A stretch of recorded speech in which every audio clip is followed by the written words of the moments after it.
How's it going, everybody? International Master Danny Rensch here again for Chess.com's YouTube channel, and boy, am I excited to be here. I am high on life right now, having just broadcasted coverage of Round 4 of Weiken Z, Tata Steel Weiken Z Super Chess Tournament with Grandmaster Ben Feigold. We had a ton of fun, and why did we have so much fun? Well, because the chess was awesome. And among the incredible games played today was one of the best chess games I have ever seen in my life. I kid you not. And maybe it's the caffeine talking or the fact that I haven't slept in over 48 hours. But I'm going to review a game that was just blew my socks off. And to make the experience even more memorable, Ben and I were actually joined by the world champion playing the black pieces in this game. That's Vishy Anand, if you're keeping score at home. He joined us during our broadcast on Skype to talk about what happened in the game as far as his preparation as well as over the board, and his thoughts on his opponent's play, Aronian, being the world number 3, and pretty much everything therein. It was an unforgettable experience. Tons of thanks go out to him for being kind enough to join to us, pretty much just because of the kindness of his own heart. No other reason. And he was probably pretty pumped about having just played one of the best games he's played in several years. I don't think that anybody would deny it. Just an incredible game. Anytime you win with the black pieces in less than 25 moves against a 2,800-plus opponent, you did something right. So as we're learning, Anand is not to be toyed with in the semi-Slav, right? Especially the Moran variations. Here we see a mainline semi-Slav, and after d takes c4, b5, bishop d3, if you want to see what he played against Kramnik in his World Championship victory to take the title from Kramnik several years ago, you can look at the line with a6. And a similar idea happened in this game, actually, as once black strikes with c5, which is what black tries to do in this structure in general. It's a Yaroslav structure. Black wants to strike and open up the bishop here. As soon as black does that, he gets compensation for other sacrifice things, such as white having a big center, particularly because that bishop is so strong. He used that principle to maximum effect against Kramnik not once but twice, winning 2 games with the black pieces in that World Championship match. The main line going like this, with the critical point coming here, Anand improving over lots of play before that with the move bishop b7, sacrificing the b5 pawn, and playing for all kinds of interesting and dynamic attacking chances.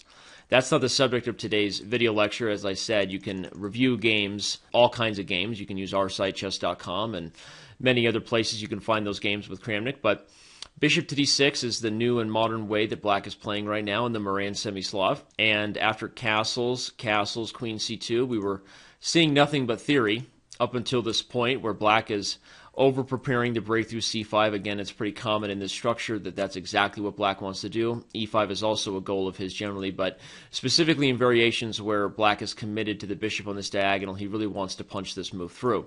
White has to be careful. White wants to prevent that idea, but also can't necessarily do it directly, as that allows moves like a5 to undermine the queenside expansion. Without going into too much detail about the pawn structure here and about all the details that are going on in the thought processes of players at the highest level, what I will say is that I actually have a video lecture over on the main site covering this game because this experience was so awesome and because I thought it was such a great opportunity to talk more about this pawn structure that I've done an entire video lecture series on.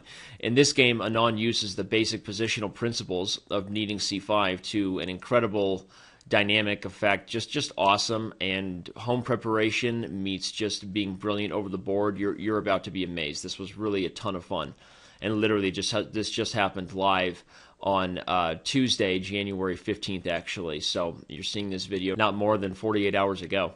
Here, Aronian played the move knight to g5, which attacks the h7 pawn, and as Anand admitted to me and Ben afterwards, he had looked at this variation and this idea in his preparation for Boris Gelfand in the World Championship match they played back in May. Obviously, that preparation was never really used, or Aronian would not have played the way he did today. After Anand counteracts this knight g5 move with the aggressive c5, things start to get real messy. The h7 pawn is hanging in multiple ways. Black says he doesn't care and wants aggressive and open counterplay. All of a sudden, you start to see the potential black might have on the king side, and Aronian makes the first mistake here and perhaps his last mistake. In the post-game interview, Anand admitted that his preparation suggests that bishop takes h7 is actually the critical variation for white. He didn't give us too much more after that because he might still use that preparation, only saying that he thought that knight takes h7 was Levon's first mistake. At this moment, Anand shocked the world with a very exciting move, but also a very principled move when you see all of Black's pressure. Knight to g4, exclam. All of a sudden, in classical fashion, you start to have visions of the masters of old times with double bishop sacrifices and a ton of pressure. Black is neglecting not only the pawn he's just lost, but also the exchange on f8. Some quick calculation tells you that it's not really a sacrifice of the exchange, as there's nothing White would be able to do to avoid mate here. And as the game goes on, you're going to see that you could actually argue that Aronian is already worse here with the white pieces after that one mistake and had no other way to get back in the game short of Anand blowing it. A move like g3, which defends the diagonal, fails to a brilliant move that is a common mating net. If you want to pause this video to try to find it, you can. But it's queen h4, booyah, exclamaviach, in your face, camel cake. You take, that's checkmate, Holmes. Look at that. Nothing he can do to stop this queen coming into h2. Black's attack is getting out of control here. There may even be other ways to finish the game off as well. Like knight takes h2 first, heading into f3 might actually be the more accurate way, as queen h4 might possibly be able to met by moving the f-pawn, opening up the queen. So knight takes h2 would also do the trick. Queen h4 check and queen h1 is a ton of fun, we'll say. So Aronian played f4, but after c takes d4, c takes d4, we see all the tricks start to come out. Black to play and play the first of several brilliant moves. Bishop to c5, putting the bishop on pre when there's already a rook on pre. A shocking move that when it was played, we knew we were in for something beautiful. The basic threat is just to take on d4 with check. Pretty simple, and again, if you calculate some obvious moves like knight takes f8, bishop takes d4 check, and queen h4, you see that checkmate is actually unstoppable. Looking at the whole board, you can't forget to see that the key lines occur because of Black's powerful bishop on b7. Again, the dynamic thing that was unleashed by the correct pawn structure breakthrough. And I love it when positional ideas support beautiful tactics, right? Like Botvinnik said, tactics serve strategy. This game, it really is just incredible.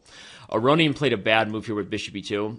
In the post-game interview, Anand admitted to us that after d takes c5, knight takes c5, White's only move here is actually the move queen to e2. Lines with knight takes f8 would fail to queen to d4 check, followed by taking on d3, and the mating net opportunities followed by knights, one of the knights coming into f2, are pretty unstoppable. One simple theme might be just to show everybody, make a random move.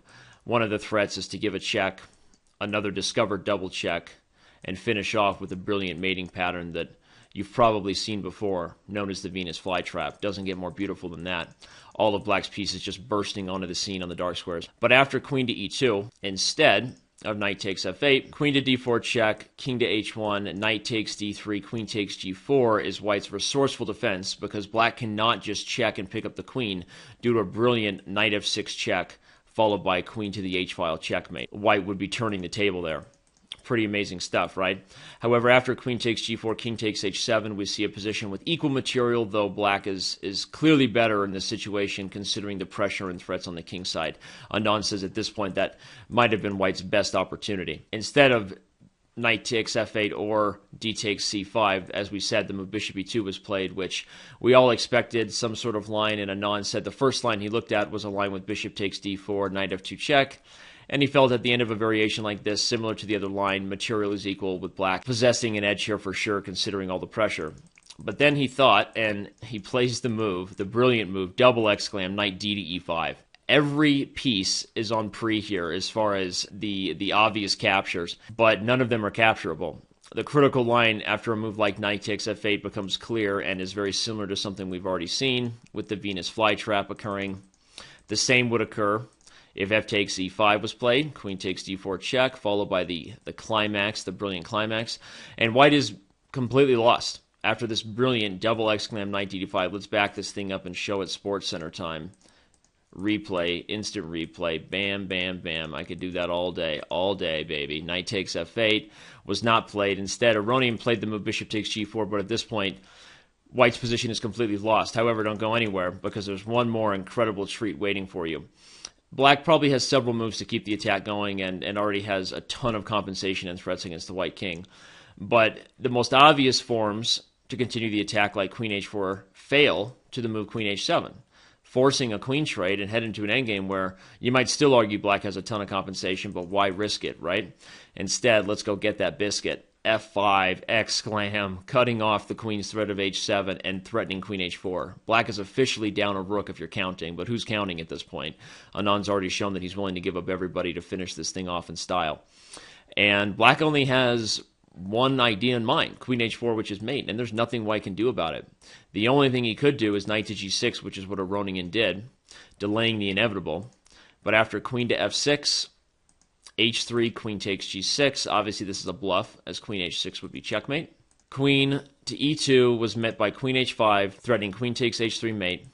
And any move here is losing. Rook f3 gives back material and then some. Black can win almost everything back and probably have other ways to win. The move played was queen to d3, which fell for an instant interference tactic that caused resignation. Bishop to e3, the last exclam of the game, cutting off the queen defense of the h3 pawn, and there is nothing white can do to stop checkmate. Within a couple moves, the game will be finished off. So, once again, to see the final move in instant replay, what you have just witnessed is certainly the game of the year. I know 2013 is young, but definitely the game of the tournament as far as White and Z is concerned so far. And one of the most exciting games I have seen in a long time. I love it when positional themes lead to really aggressive and dynamic play, and it just proves to show that good preparation and knowledge of these ideas can really pay off. And Anand put on quite the show for us just a couple days ago over on Chess.com TV. We appreciate him joining us, and we hope that everyone continues to follow our coverage over there. See you around on the main site. Hope you enjoyed this video, and I'll see you around on Chess.com.